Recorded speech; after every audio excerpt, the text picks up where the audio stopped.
Perhaps what is most surprising, other than me being valedictorian, is being given the opportunity to give a speech to my longtime authority figures, an opportunity I now plan to take full advantage of. As I look around at the many familiar faces here tonight, friends, family, coaches, teachers, I'm reminded of the specific part each of you played in shaping me into the young man standing before you. So, if in the years to come, I end up dropping out of college, living in my parents' basement, and working fast food, I'm going to do it.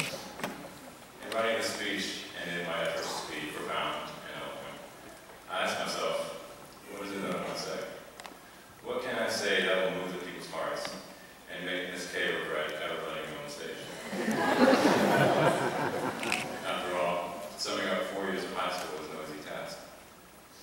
What could possibly do justice to the many laughs, memories, tears, joys, and failed tests that my parents never found out about? Nothing really, so. Instead, I decided that there are a few things that I want you all to know before I start my career as millionaire, inventor, basketball player, and vigilante crime fighter. First, thank you. Thank you, teachers, for the invaluable part you played in my education, in being the facilitators for my intellectual development, and for preparing me for the world I will soon be entering. Unlike public school, I've had the unique pleasure of being taught by the same teachers for 3, even 4 years in a row. This has allowed for very strong bonds to form between student and teacher. Not only are they our instructors, but our friends, and the person who, if they wanted to, could keep me grounded for the rest of my life. I feel that these teachers deserve some special recognition for the integral part that they played in making my high school experience one I will remember forever. First, thank you, Mr. Barrios, for the way you could make history come alive in the classroom, and for your constant concern for my sleeping schedule during your class. And for your affinity for assigning nicknames to people that will stick for all 4 years of high school. Whether it be Crazy Legs, Muscle Lips, or mine, St. Peter, they always strangely fit the person to whom they were assigned. Thank you, Ms. Hannah, for igniting my love for foreign language, and for making French class part of the day that I looked forward to the most. For encouraging me to step outside my comfort zone, and for helping me expand my culinary taste within your classroom.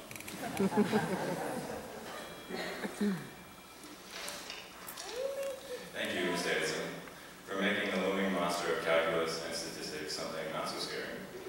And for the laughs in our last hour of class when we were all tired and had no earthly idea what we were talking about. I'm going to miss our email communiques where I begged and pleaded for you to give me one more day for my homework assignment. And for all your underclassmen, she likes cats, not kittens, so if you have any favor, keep that in mind. Thank you, Mr. Rhodes. I can't say enough for all you've done for us. You pricked and prodded at my intellect and made me think about things that I never had. You challenged the way I think about the world around me, and contributed more to my spiritual development than you know. Thank you, Ms. Duncan, for helping show me that math is sometimes applicable to the world around us, and for putting up with an all-guy class who was usually more interested in talking about sports, video games, or last night shenanigans than Newton's law of gravitation. Thank you, Ms. Dawn, for not only teaching us that there are indeed old books worth reading, but for loving us, guiding us, being honest with us, and for being like a mother to us.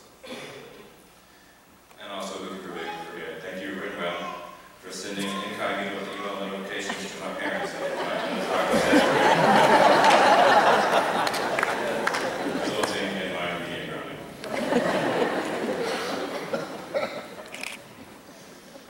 And lastly, thank you to the class of 2015. Thank you for being my family, for being the people that I look forward to seeing every day, and whose company I enjoyed more than anyone else's. I never was much of a talker, you can ask my class. I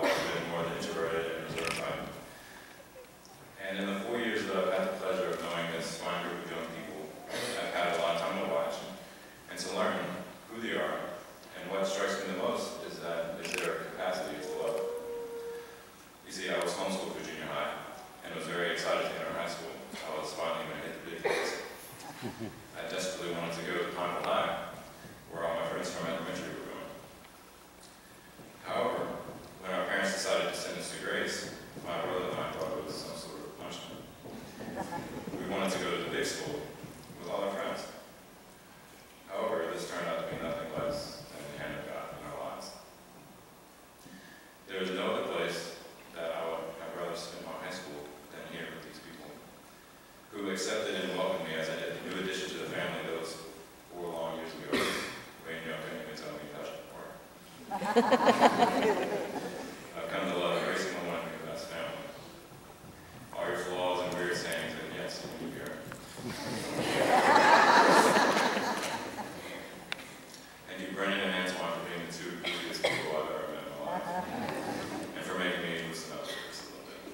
And for always being there. Thank you, Garrett, for being the guy I could talk to when I was down, and for setting such a great Christ-like example for me. Thank you, John and Kirsten, for helping me live through calculus and study 5 minutes before the exam. And Josh, how can I forget, without your guidance and wisdom, I would not be standing here today. And finally, my lookalike, my fellow property brother, my older twin, just 2 minutes, Patrick LeBoeuf. I think the debate can finally be settled who the smarter twin is.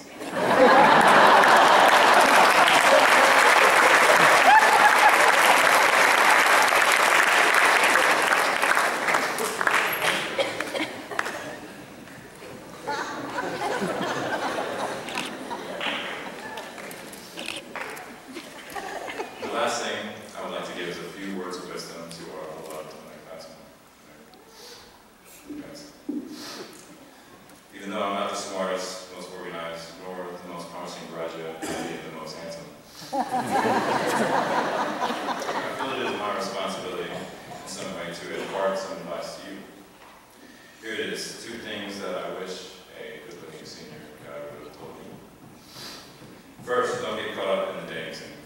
I spent too much of my younger years trying too hard to be a good boyfriend and not hard enough trying to be just a good friend. That's not like your parents, it's because they're right. Secondly, and most importantly, keep your priorities straight. If I could go back and change one thing about myself, it would be my tendency to focus way too much on things that didn't matter and too little on the important things. Most of the meaningless accolades, such as popularity or a number of followers on social media, will matter for about half a second after graduation, whereas a kind heart and godly disposition will be remembered well after your 10-year reunion. I wish I could go back and tell myself to stop trying so hard to be cool. Instead, try hard to act and conduct yourself in a way that is pleasing to God, to our God. Focus on loving Him instead of things of this world that will soon pass away. And be more concerned with making an impact on others' lives than being the center of attention. The best advice I can give you is don't doze off during chapel. You see, and it is in this room that God will speak to you. The most valuable education you will receive in chapel. It is my greatest joy that I was able to go to school where I was allowed to practice my faith and grow as a Christian with the help of the Holy Spirit, working through the faculty that He has ordained to be here. And finally, congratulations to the class of 2015. Whatever you plan to do with your life, whether it be professional firefighter Gary, NBA basketball player Antoine, world-class surgeon Kirsten, real-life Tony Stark John, or future President of the United States Josh, or taxidermist Lauren. You have been well equipped to do just that. Just remember, I love you guys, and don't forget who it is that truly sustains us.